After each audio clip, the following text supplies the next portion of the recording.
Good morning student.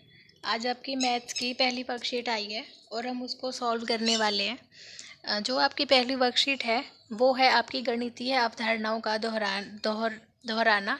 यानी कि जो हम पहले सीख चुके हैं कि हमें जमा कैसे करनी है, घटा कैसे करनी है, गुणा और भाग कैसे करना है, उन्हीं के ऊपर हम कुछ क्वेश्चंस आज देखने वाले हैं।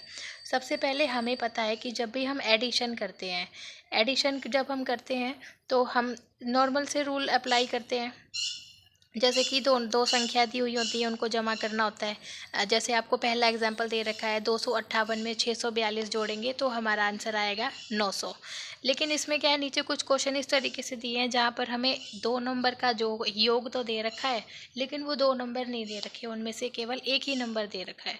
तो जैसे कि हमें ये वाला क्वेश्चन दिया है कि एक बॉक्स दे रखा है जिसके अंदर हमें ऐड करना है 589 और हमें आंसर लेके आना है क्या, 780।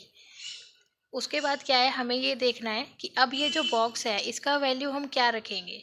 तो हम क्या करेंगे, ये जो 589 हमें प्लस में दे रखा है इसको दूसरी साइड ले जाके क्या करेंगे, माइनस उसको घटाएंगे। क्योंकि ये हमारा एक रूल होता है कि जब भी हमारे बराबर के एक तरफ में कोई प्लस का नंबर होता है, जमा का होता है, तो दूसरी साइड जाके घटा का हो जाएगा।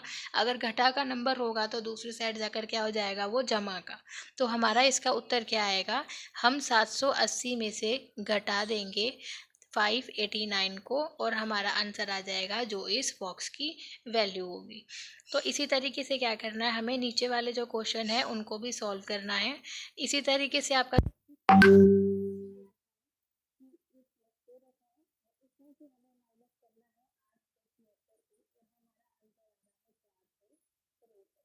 इसका मतलब क्या है, यहाँ पर हमें ये देखना है कि हम किस नंबर में 876 को घटाएं कि हमारा आंसर आए 463।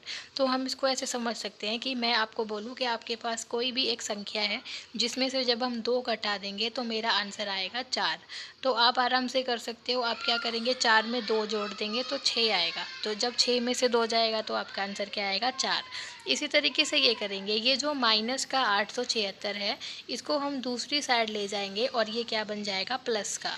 तो हमारी बॉक्स की वैल्यू क्या आएगी, 463 के अंदर हम जोड़ देंगे 876 को, तो हमारा आंसर आएगा इसका, वो होगी इस बॉक्स की वैल्यू। इस तरीके से क्या करेंगे, हम इनको सॉल्व करेंगे।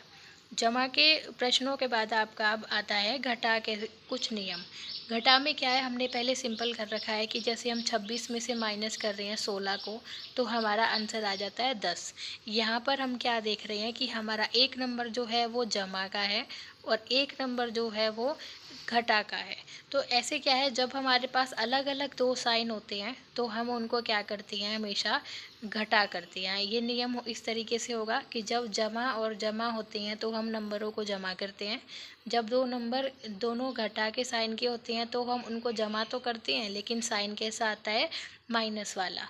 जब हमारे नंबर अलग अलग साइन के होते हैं, जैसे पहला नंबर प्लस का हो दूसरा माइनस का, या पहला माइनस का दूसरा प्लस का, तब हम क्या करते हैं, इन दोनों को माइनस, लेकिन साइन हमेशा कैसा आता है, जो नंबर बड़ा है उसका आएगा। इन्हीं को हम क्वेश्चनों में देखेंगे कैसे प्रश्नों को हल करने के लिए यूज़ करेंगे।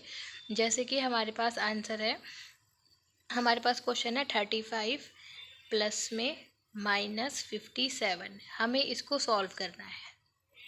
यहाँ पर हमने देखा कि 35 और यहाँ पर प्लस और माइनस का जब मल्टीप्लाई होता है, गुणा होती है, तो हमारा आंसर आता है माइनस में 57। अब इसका हमें आंसर निकालना है।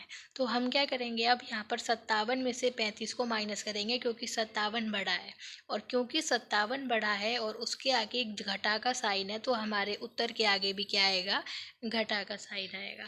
तो इस तरीके से क्या करेंगे, हम इस क्वेश्चन को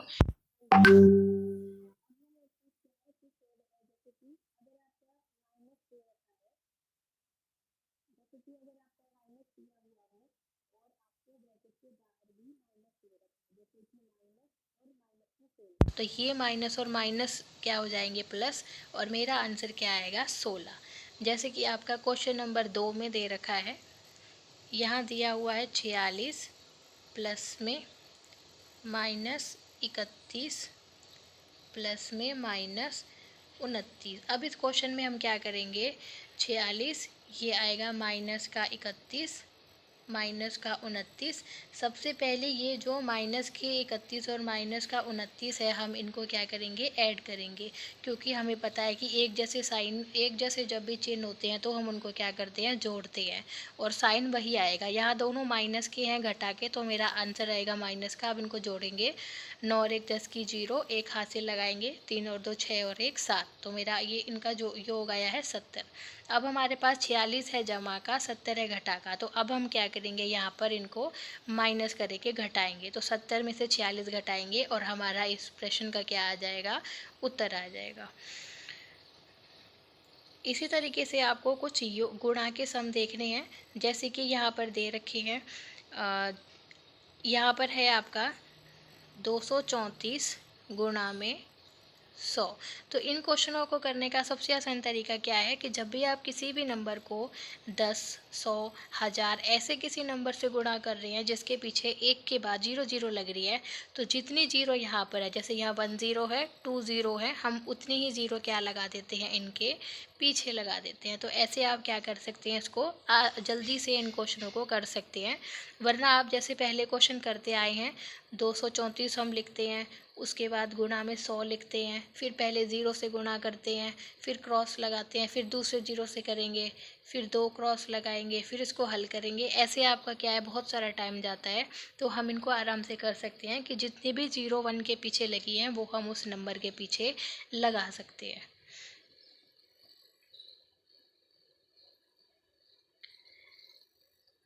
तो इस ऐसे ही आप क्या करेंगे, इन रूल्स को देखते हुए अपने क्वेश्चंस को इनको सॉल्व करेंगे और अपना काम करके टाइम पर भेजेंगे।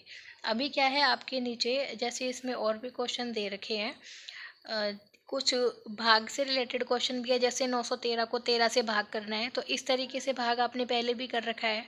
जैसे कि आपको, अगर आपको 101 को भाग करना है 10 से, तो हम क्या देखते हैं, पहले 10 एकम 10 ये जा रहा है, उसके बाद हमारा यहाँ पर शेषफल बचेगा 1, और क्योंकि ये इससे भाग नहीं हो रहा है तो यहाँ पर क्या लगाएंगे, हम 0 लगाएंगे। तो हमारा ये क्वेश्चन इतना हो जाता है, जहाँ पर ये हमारा होता है भागफल और ये क्या होता है, हमारा शेषफल।